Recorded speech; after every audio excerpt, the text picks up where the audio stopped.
Chào các bạn, video này tôi xin giới thiệu với các bạn quy trình kiểm tra vòng quanh xe của xe máy xúc thủy lực PC 350-8 của Komatsu.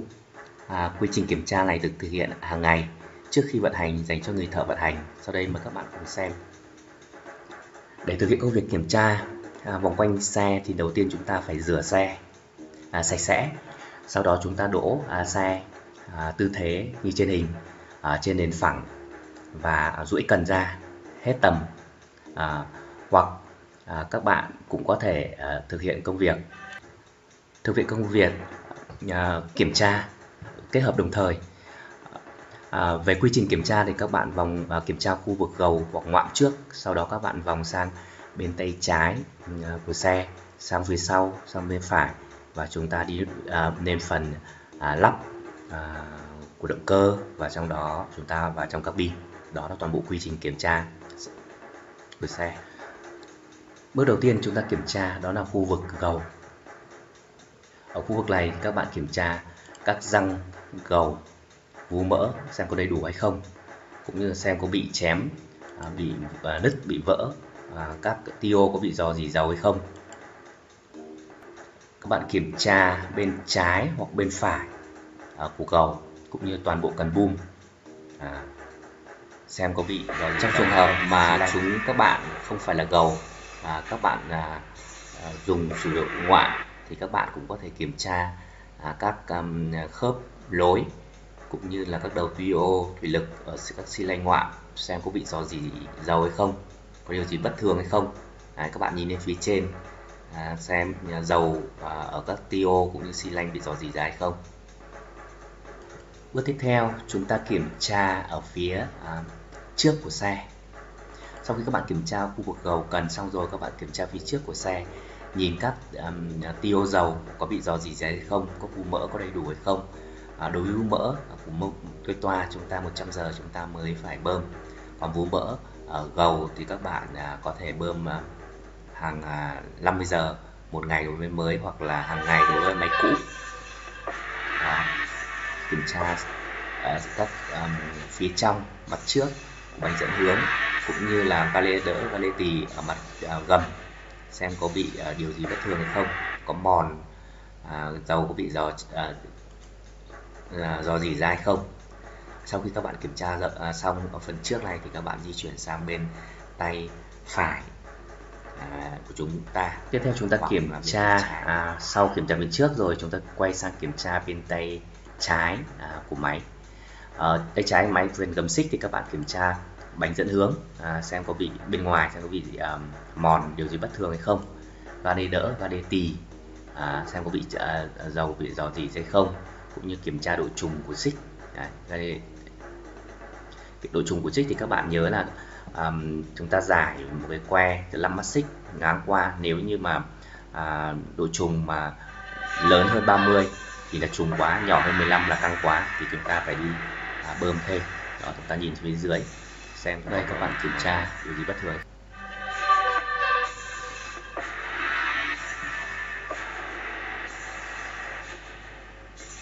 Giải xích bên tay trái, bánh dẫn hướng và bánh chuyển động cuối, dầu không bị chảy, không bị mòn, như vậy là đạt yêu cầu.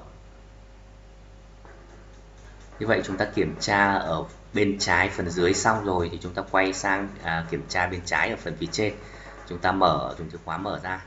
Bước tiếp theo chúng ta kiểm tra ở khoang bơm này, chúng ta kiểm tra nước rửa kính và dầu thủy lực. Đây các bạn nhìn thấy nước rửa kính đây. Chúng ta kiểm tra thiếu chúng ta bổ sung, cũng như nhìn tổng thể khoang bơm xem có bị rò rỉ dầu hay không thì các bạn sửa chữa ngay. Cũng như kiểm tra dầu thủy lực có bị rò rỉ ra không, cũng như mức dầu thủy lực ở phía trên này, ở giữa hai vạch K, H và L thì đạt yêu cầu. Nếu thấp quá thì các bạn đi bổ sung. Và tư thế thì các bạn kiểm tra như tư thế. Sau khi chúng ta kiểm tra bên trái của máy xong rồi, chúng ta quay sang kiểm tra ở phần đuôi của xe. Chúng ta nhịn ở gale đỡ, gale tì, cũng như là bánh chuyển động phía sau của gầm xích xem có bị rò rỉ dầu không, cũng như là khoang bơm có bị rò rỉ dầu hay không, cũng như là khu vực nhiên liệu có bị rò rỉ dầu nhiên liệu không, cũng như chúng ta xả nước ở bình nhiên liệu.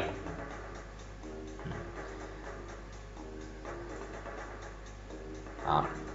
Đấy. Các vị trí mà chúng ta cần phải xả nước, đấy là cái cuống để chúng ta xả nước của bình nhiên liệu, chúng ta xả nó sẽ thoát ra. Chúng ta có thể nhòm vào phía dưới của xe, gầm xe, tự nhiên nhòm lên phía trên. Bước tiếp theo, chúng ta kiểm tra phần bên phải của xe. Chúng ta kiểm tra ở phần dưới trước, bên phải trước, ga lê đỡ, ga lê tì,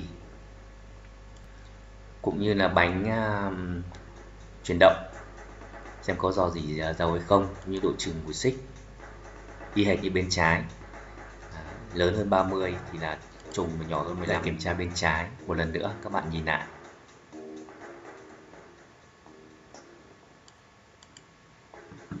Ga lê đỡ, ga lê tì đây, dầu không bị rò rỉ.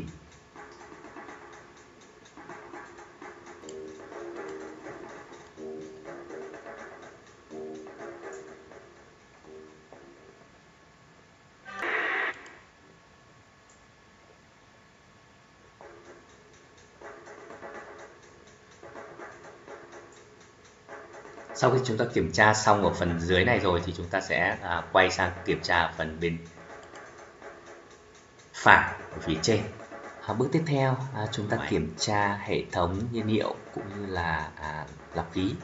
Để thực hiện được công việc này, chúng ta mở bên phải ở phía trên của xe ra. Bước tiếp theo, trong phần bên phải ở phía trên, chúng ta kiểm tra lọc khí. Đó. Và hệ thống nhiên liệu. Đối với hệ thống nhiên liệu thì các bạn kiểm tra cái lọc tách nước này, nếu có nước thì chúng ta tháo đi, cũng như là lọc thô ở phần đáy tách nước. Nếu có nước thì chúng ta sau khi chúng ta kiểm tra phần trước ở bên phải phía trên xong rồi thì chúng ta mở lắp ở phía sau ra để chúng ta kiểm tra mức nước làm mát của động cơ cũng như là khoang làm mát của động cơ. Đó. Ở đây các bạn sẽ nhìn thấy thì chúng ta có cái bình đựng nước làm mát của động cơ. Đấy. Các bạn nhìn tổng thể lại một lần nữa ở khoang này, và các bạn nhìn thấy ở đây cũng có hai vạch lo và vạch H. Như vậy là ở giữa hai vạch thì đạt yêu cầu. Đó, đây là vạch lo. Ở phía dưới các bạn nhìn chữ lao tiếng Anh nhé, và chữ H ở trên. Như vậy ở đây là quá nhiều, đúng không ạ? Đó, như này đạt yêu cầu. Các bạn nhìn, có thể các bạn quay sang ở bên này nữa. Các bạn nhìn lại một lần nữa. Chúng ta phải bóp cái này, tôi đã quên, tôi không nói, hàng ngày để cho nó cái bụi bẩn đi ra ngoài. Ở đây là có hai cái vạch ở phía dưới này. Nếu có nước thì các bạn nhìn thấy nó đọng rất rõ, để chúng ta thì tháo đi. Cũng như là đối với cả lọc thô của nhiên liệu. Đó, các bạn nhìn lên phía trên một lần nữa. Như vậy là chúng ta kiểm tra ở phần phía trên của xe xong rồi. Ở bên trái, phần trên bên trái sườn đó thì chúng ta đóng lại, khóa lại. Cẩn thận, chúng ta di chuyển đến phần tiếp theo. Tiếp theo, sau khi chúng ta kiểm tra ở phần dưới xe xong rồi, chúng ta đi lên phía trên để chúng ta kiểm tra. Bây giờ chúng ta cùng đi lên phía trên. Sau khi chúng ta lên xe thì chúng ta kiểm tra khu vực ắc quy. Chúng ta mở ắc quy ra, khu vực ắc quy ra để chúng ta kiểm tra. Ở đây các bạn sẽ nhìn thấy là chúng ta kiểm tra cái gì, đầu báo tắc kê cũng như là nước làm mát của ắc quy có đủ hay không, cũng như là rắc lối điện có lỏng hay không, lỗ thông hơi của ắc quy có thoáng hay không thì chúng ta phải đi vệ sinh. Nước ắc quy có đủ hay không thì chúng ta cũng phải bổ sung thêm vào. Nhớ là bổ sung nước nhé, không được bổ sung axit. Sau đó thì chúng ta xong rồi, chúng ta đã thu lại. Bước tiếp theo, chúng ta kiểm tra lên phía trên để chúng ta kiểm tra dầu quay toa, mức dầu quay toa. Trong quá trình di chuyển các bạn nhìn các đầu bò tắc kê của ống thủy lực xem có rò rỉ hay không. Cũng như là kiểm tra gì, đây là mắt ga điều hòa. Các bạn có thể kiểm tra được. Đó, bằng thiếu ga hay là đủ ga. Thiếu ga thì các bạn sẽ thấy là bình thường khoảng 47 hạt, nếu các bạn đếm thì đạt đủ ga, còn nhỏ hơn thì là thiếu, mà lớn hơn thì là thừa. Đây là vị trí mà chúng ta cần phải kiểm tra mức dầu kế toa. Đấy. Ở đây tôi có thể tháo ra để chúng ta kiểm tra. Ở đây có mức, các bạn dùng giấy sạch các bạn lau đi, các bạn ấn lại một lần nữa. Đấy, cho các bạn lại lôi ra để các bạn kiểm tra. Đây có hai mức, mức cao, mức thấp để đạt yêu cầu, nó ở giữa đạt yêu cầu. Về cơ bản vậy.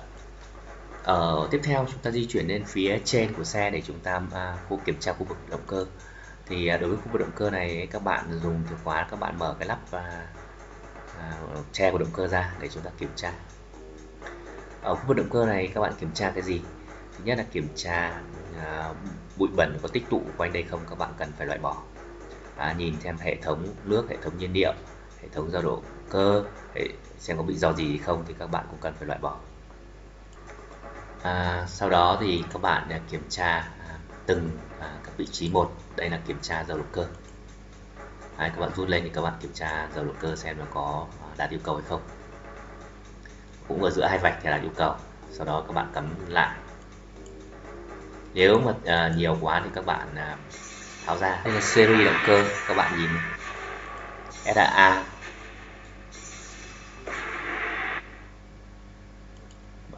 6D 114E-3. S là có turbo, AA được làm mát bằng khí, 6 xi lanh, đường kính. Đây là cái vị trí mà chúng ta bổ sung thêm dầu giảm chấn nếu chúng ta kiểm tra ở phía dưới mà nó bị thiếu. Chúng ta kiểm tra hệ thống lọc nhiên liệu.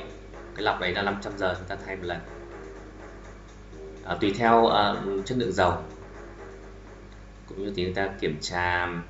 Ta khi chuyển sang phía sau của phần động cơ, chúng ta kiểm tra xem là hệ thống turbo tăng áp cũng như là dây đai máy phát, dây đai điều hòa xem có đạt yêu cầu hay không, độ căng, độ trùng kiểm tra bằng mắt thôi. Nếu cần các bạn dùng bàn tay ấn một lực là 15 Newton. Nếu mà nó trùng nhún được thì chúng ta kiểm tra xong rồi thì bây giờ chúng ta đóng nắp khoang động cơ lại để chúng ta di chuyển sang vị trí tiếp theo để kiểm tra khu vực cabin.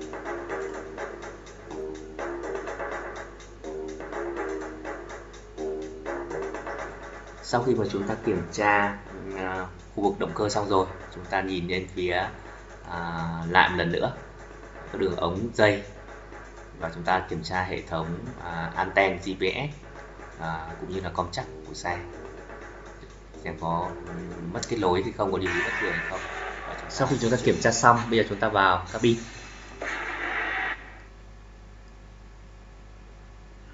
Đây, ở đây các bạn sẽ thấy chúng tôi đã vào bên trong cabin rồi.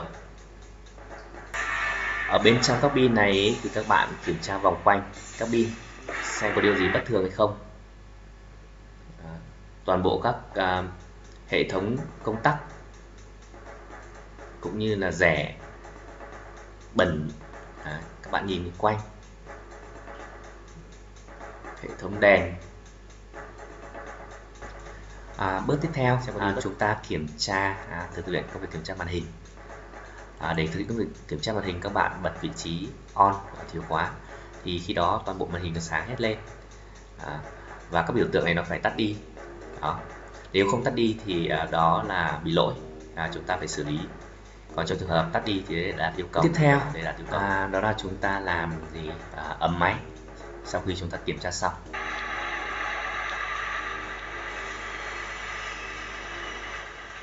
Công việc làm ấm máy này các bạn thực hiện từ 3 đến 5 phút.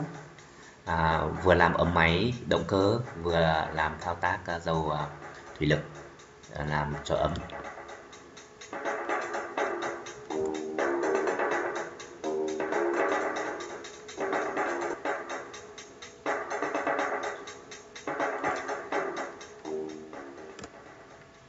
Như vậy tôi đã trình bày xong với các bạn cái quy trình kiểm tra vòng quanh xe, đầu ca cuối ca của xe máy xúc PC 350-8 của Komatsu. Một lần nữa xin chân thành cảm ơn các bạn quan tâm theo dõi video này. Hẹn gặp lại các bạn.